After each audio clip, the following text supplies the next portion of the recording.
In this video, I'll be sharing with you my 7 predictions for Part 2 of Final Fantasy VII Remake, and make sure you watch the entire video because my last prediction is a real doozy. Let's get started. Hey everyone, my name is Taylor and welcome to the Gaming Shelf. If you love JRPGs and want to stay up to date with the latest news, reviews, and other fun videos like this one, then make sure you subscribe so you don't miss anything.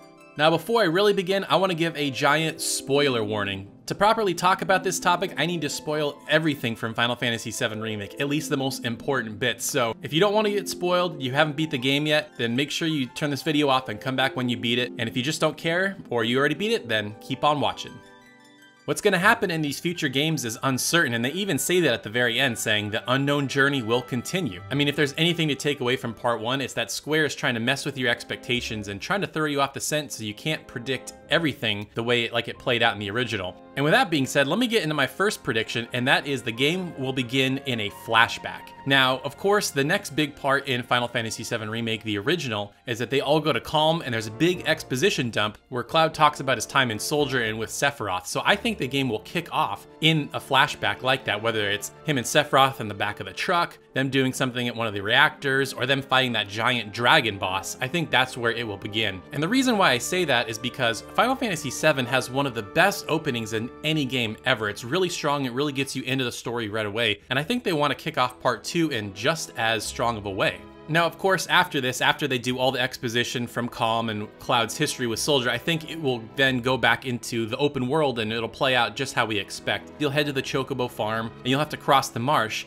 And one mini prediction I have is that I think the first boss in the game that's not a part of a flashback, if there is indeed a boss in the flashback, is that it's going to be the Midgar Zormer. Now, in the original, you just see its head on a stake that Sephiroth killed, but I think it would be cool to just fight it as a boss. Now, Final Fantasy VII Remake Part 1 had a lot of new and extra bosses or just normal enemies that they've elevated to bosses, and I think this would be a perfect opportunity to have a cool boss fight early in the game. Now, my second prediction is that Zack will be playable. Now, the reason I say that is because they emphasized him way too much in Final Fantasy VII Remake for him not to have a big part in this second game. Of course, it all begins when Cloud freaks out when he's talking with AERITH on the slide. She mentions Zack's name, or at least if we've played the original, we know she mentioned Zack's name. But in the game, it goes blank, you can't hear what she's saying, Cloud starts freaking out. And what's interesting about that is that's not even how it plays out in the original game. In the original, AERITH just kind of says, oh, it doesn't matter what his name is, it doesn't matter, whatever. So it's really interesting that they decided to emphasize that even more. And of course, there's the shot-for-shot remake of the ending of Crisis Core, and then they show him very prominently dragging Cloud to Midgar at the very, very end. Now, I feel bad for new players because they probably don't have a clue who Zack is and might have been really confused by the ending. In fact, they never say Zack's name audibly once in the entire game. If you played without subtitles, you don't have any idea who this guy is.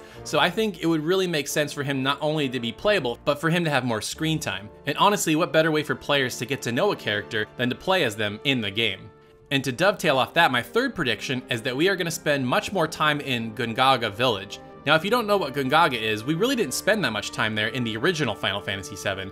You basically only go there twice. You go there to chase Shinra as they're looking for huge materia, and you find Titan materia, and then you pretty much leave. And then after the Temple of the Ancients, when Cloud kind of freaks out and he passes out, that's where they wake up and that's where they give him a place to rest. And then you pretty much just leave. But if we're gonna emphasize Zack, we really need to emphasize his hometown, which is GONGAGA. Now, what's cool about the original Final Fantasy VII is if you take the little extra time to explore, you can actually find Zack's house and where his family still lives. If you go and talk to them, they mention how, it's been a while since Zack's been home, he hasn't even contacted us, they sound really worried. And in fact, as Cloud, you can engage them and talk to them even more. And as you talk to them, Tifa gets really upset and she runs out of the house, and it's not clear why, but eventually, obviously, as the game goes on, it's pretty clear because she knows that Cloud thinks that he is Zack, and that really upsets her. And another reason why I think spending more time in GONGAGA makes sense is because Square is pretty keen to expand on the game. They want to stretch parts out, they want to flesh parts out that didn't get the proper time in the original. I think GONGAGA is the perfect opportunity to do that.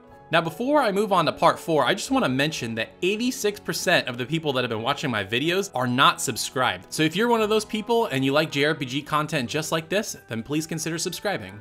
Now, my fourth prediction, which isn't really all that outlandish, is that the Gold Saucer is going to be gigantic. Now, I think outside of Midgar, the Gold Saucer is going to be the biggest environment in this entire remake project. I just think there's too many opportunities to expand on what the Gold Saucer was in the original, and it was big in the original as it was. Now, you think about what they did with Wall Market in Final Fantasy VII Remake and how they expanded it, how they added new things, they added new characters, they added new mini games, new things to do. Think of that and multiply that 5 times over, and that's what I think they're gonna do with the Gold Saucer.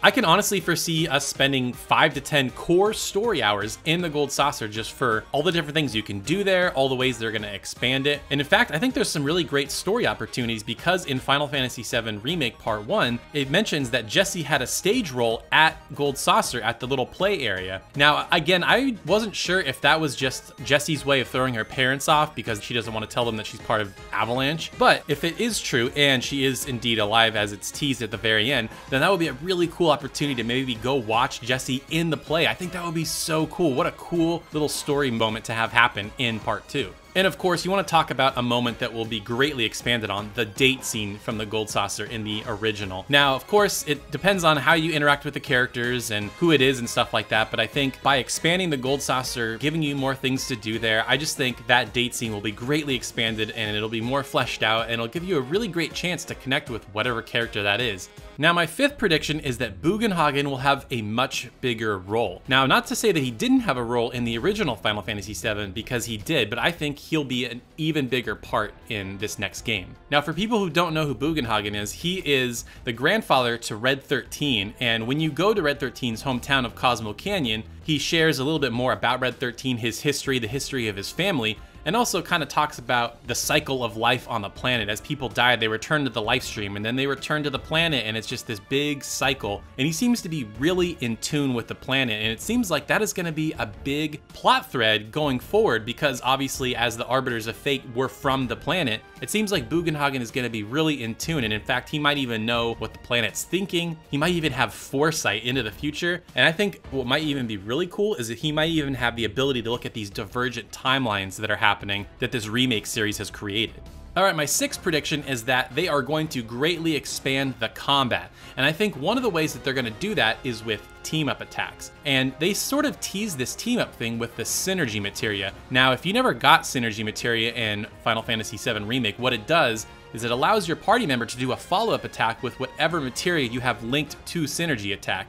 So I think that is going to be a bigger emphasis in Part 2. And the reason why I say that is because the party is going to double in size, provided we get all the characters in this next part. Think about it. You know, we didn't get to make our own party once in all of Final Fantasy VII Remake. It was all made for us. But in this next one, I think they're obviously going to let you make your own party. But if they're going to flesh out these characters and develop combat systems and moves and abilities for 8 different characters, they're not going to want them to just sit in the back of your party doing nothing. So I think what's going to happen is you might even be able to have reserve characters that you can call in to do assist attacks. But what I think is actually going to happen is I think they're going to pull from Final Fantasy X, and they're going to let you swap in characters on the fly that aren't even in your party. So for example, let's say your main party is Tifa, Cloud, and Barret, and you're fighting some guys and you're like, man, I really need a spear character, or a character that can stagger these guys better. Swap out Barret for Cid, put Cid in on the fly in the middle of battle, and that's how you'll be able to do it. I think that makes too much sense to ignore. And then I think another way they're gonna spruce up battle is by doing team-up attacks. So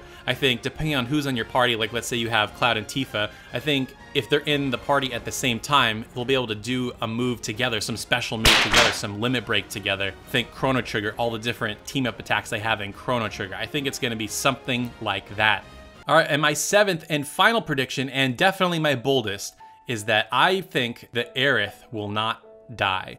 Now, before you leave your hate comment, let me explain. Obviously, AERITH's death is one of the most predictable story beats going forward. It's things that people are already talking about. They're already concerned. Are they going to kill AERITH? What are they going to do with that? And Square knows that. They know that that's the most predictable and most looked forward to story beat in the upcoming games. So Square wants to keep us on our toes. They don't want it to be predictable. That's why they're shaking up the timeline. That's why they're shaking up the story. So how can they surprise players? And I think what's going to happen is she will survive this game, and I think there are going to be 3 games in total, and she will make it to the third game, but then she will die in that third game. And here's how I think it's gonna happen. Either one, she's gonna sacrifice herself because she knows that she needs to return to the life stream in order to stop Meteor, or, and this is really heartbreaking, I think you, the player, will kill AERITH. Sephiroth knows the future, he knows the timeline, he knows that he doomed himself by killing AERITH, because killing her released holy materia, it returned AERITH to the life stream, and then ultimately that's what stopped Meteor, that's what stopped Sephiroth. So he knows he can't do that again. So what's gonna happen? We know as the party, as the story goes along, we know that AERITH has to die, and Sephiroth's not gonna do it because he knows that's a bad idea. He might as well kill himself if he kills AERITH. So I think, how could it possibly be more heartbreaking than watching that same scene played out in a really cinematic way? Either you have to watch AERITH kill herself, or you, the player, have to kill her. I mean, what better way to make that scene even more heartbreaking?